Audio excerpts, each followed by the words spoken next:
Ya, baik. Assalamualaikum warahmatullahi wabarakatuh. Perkenalkan, saya Bima Chandra Narawangsa, NIM 6211421028. Di sini saya akan mempresentasikan hukum legalitas dan pembinaan atlet muda pencaksilat. Next. Di sini ada poin-poin yang akan saya bahas kali ini. Yang pertama ada hukum dan legalitas pencaksilat. Yang kedua konsep pembinaan prestasi. Yang ketiga tahap pembinaan prestasi. Yang keempat ada faktor yang berpengaruh terhadap pembinaan pencaksilat. Next. Hukum dan legalitas pencaksilat. Cabang olahraga bela diri yang merupakan cabang olahraga yang bersifat agresif, memerlukan pengawasan dalam hal pertandingan atau kejuaraan. PP nomor 16 tahun 2007 tentang penyelenggaraan keolahragaan dalam pasal 37 ayat 3 huruf B. Badan olahraga profesional mempunyai tugas untuk melakukan pembinaan dan pengembangan serta pengawasan dan pengendalian terhadap penyelenggaraan kegiatan olahraga profesional. Next.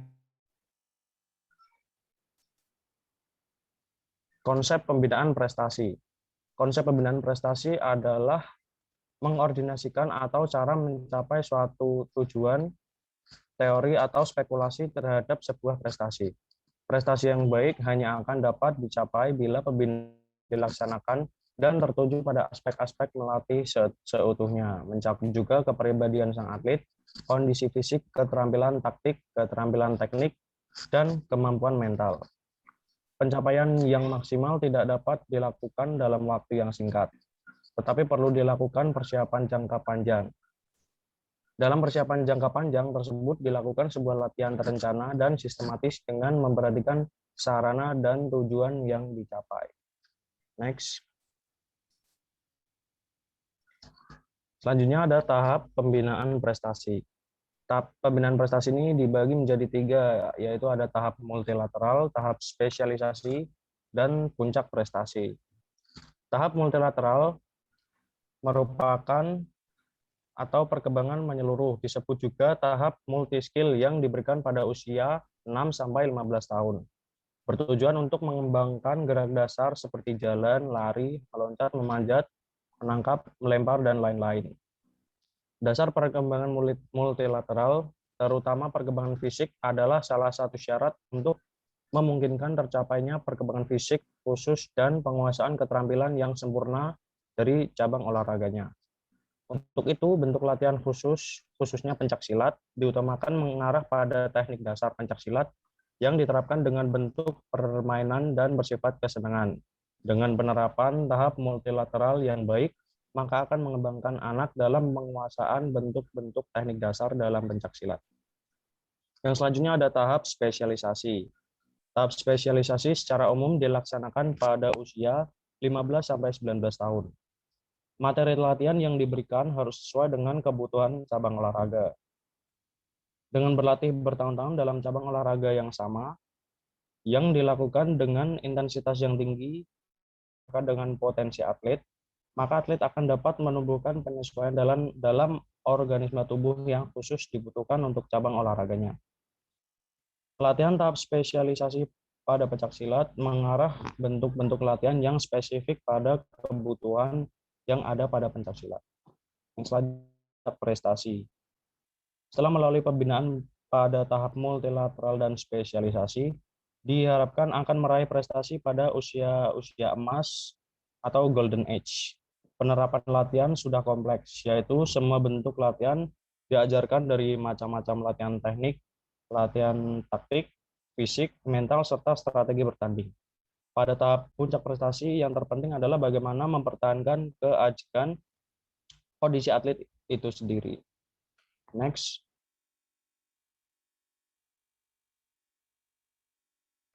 Yang selanjutnya ada faktor yang mempengaruhi terhadap pembinaan pencaksilat. Yang pertama ada atlet. Bakat seseorang akan terwujud dengan baik jika faktor internal dan eksternal dapat dikembangkan secara maksimal. Faktor internal diantaranya motivasi dari dalam diri, keuletan, ketahanan terhadap stres dari latihan. Sedangkan faktor eksternal misalnya fisik yang baik, gizi yang memadai, sarana dan prasarana yang baik. pelatih yang baik, dan masih banyak lagi. Jika seseorang memiliki faktor internal yang baik tanpa didukung faktor eksternal, maka bakat yang dimiliki tidak akan dapat berkembang. Yang kedua ada pelatih. Pelatih adalah seseorang yang memiliki kemampuan profesional untuk membantu mengungkapkan potensi olahragawan menjadi kemampuan yang nyata secara dalam waktu yang relatif singkat. Untuk itu, seorang pelatih yang baik adalah orang yang mempunyai daya imajinasi yang konstruktif tentang cabang olahraganya. Jika seorang pelatih itu kurang kompeten dalam suatu bidang olahraga, maka akan sulit bagi seorang atlet untuk mendapatkan prestasi. Yang selanjutnya ada organisasi. Pencaksilat di Indonesia memiliki berbagai macam aliran dan perguruan yang tersebar di seluruh Nusantara. Setiap atau perguruan memiliki karakteristik yang berbeda-beda. Untuk meminimalisir terjadinya pergeseran antar aliran atau perguruan, maka didirikanlah sebuah organisasi yang mempersatukan seluruh aliran atau perguruan yang ada di Indonesia. Adapun induk organisasi pencaksilat Indonesia adalah IPSI, Ikatan Pencaksilat Indonesia, dan menjadi anggota dari Komite Olahraga Nasional Indonesia atau KONI. Yang selanjutnya ada sarana dan prasarana. Sarana dan prasarana merupakan alat dan fasilitas yang mendukung tercapainya kualitas latihan. Dengan adanya sarana dan prasarana yang memadai, nanti akan mendukung latihan yang efektif dan efisien sehingga tujuan dari latihan akan tercapai. Yang selanjutnya ada kompetensi atau pertandingan, kompetisi atau pertandingan, maaf. Dengan adanya kompetisi yang diikuti oleh para atlet, diharapkan akan memperoleh pengalaman bertanding dan mempunyai mental dalam bertanding, dan di mana para pelatih nantinya akan dapat mengevaluasi hasil latihan berdasarkan kompetisi yang telah diikuti dan menjadikan sebuah acuan atlet untuk melihat tingkat prestasi yang dicapai selama latihan. Sekian presentasi dari saya. Jika ada yang ingin ditanyakan, saya persilahkan. Saya ingin bertanya, Mas Bim. Siap, Mas Yoga. Bagaimana sistem peraturan yang ada di pencaksilat? Baik, sistem dan peraturan yang ada di pencaksilat yaitu pertandingan pencaksilat berlangsung selama 3 babak. Setiap babak berlangsung dalam waktu 2 menit dan 1 menit tambahan untuk istirahat. Yang kedua, pola pada setiap serangan dan belaan harus sikap awal, pasang, langkah, dan ditambahi dengan koordinasi. Setelah itu kembali lagi pada posisi sikap, pasang awal. Yang ketiga, untuk serangan beruntun ke arah sasaran harus dilakukan secara berangkai dan tersusun secara teratur, paling banyak 4 macam serangan. Yang keempat, harus mematuhi ketentuan wasit, ketentuan melakukan serangan, kaidah pencaksilat, dan larangan pada umumnya. Yang terakhir, pertandingan pencaksilat memiliki 1 orang wasit beserta 5 juri. Begitu, Mas Yoga. Oke, makasih Mas Bima. Sama-sama. Ada yang ingin ditanyakan lagi? Saya Mas Bima.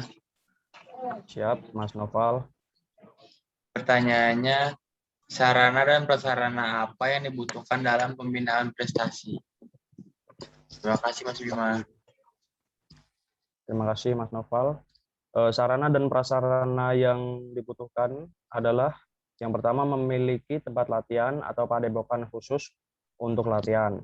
Yang kedua memiliki sansak, punchbox, body protector, pelindung tulang kering dan kemaluan yang jumlahnya sesuai dengan atlet yang berlatih dan sesuai dengan standar, dan memberikan dana latihan atau uang saku untuk atlet-atlet yang berlatih.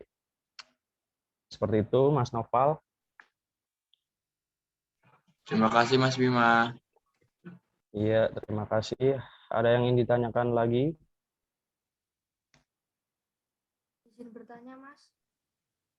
Ya, Saya Mas Bima, izinkan saya untuk bertanya Mas Bima. Oke, Mbak Najla dulu ya, Mas Ari. Oh iya, oke, nggak apa-apa. Monggo Mbak Najla. Ya. Bagaimana ciri-ciri atlet yang memiliki kualitas yang baik atau bibit unggul? Baik, yang pertama ada memiliki kelebihan kualitas bawaan sejak lahir. Yang kedua memiliki fisik dan mental yang sehat. tidak cacat tubuh, dan postur tubuh yang sesuai dengan cabang olahraga yang diminati. Memiliki fungsi organ tubuh yang baik, serta kekuatan, kecepatan, daya tahan, koordinasi, kelincahan, power, dan lain-lain.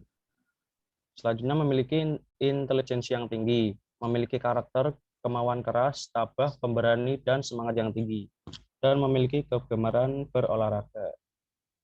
Seperti itu, Mbak Najla. Oke, terima kasih. Selanjutnya, Mas Ari. Iya, Mas Bima, saya akan bertanya tentang sejak umur berapakah seseorang dapat mengikuti program pembinaan prestasi? Ya, menurut saya umur yang pas atau tepat untuk seseorang melakukan pembinaan prestasi adalah pada umur 15 sampai 19 tahun. Karena dengan sejak umur 15 sampai 19 tahun sudah mengikuti program pembinaan prestasi, maka diharapkan dapat meraih prestasi pada usia-usia yang matang atau golden age. Seperti itu. Sekian, Mas Ari. Oke, Mas Bima. Baik, sekian dari presentasi saya. Terima kasih. Wassalamualaikum warahmatullahi wabarakatuh. Waalaikumsalam warahmatullahi wabarakatuh. Waalaikumsalam warahmatullahi wabarakatuh.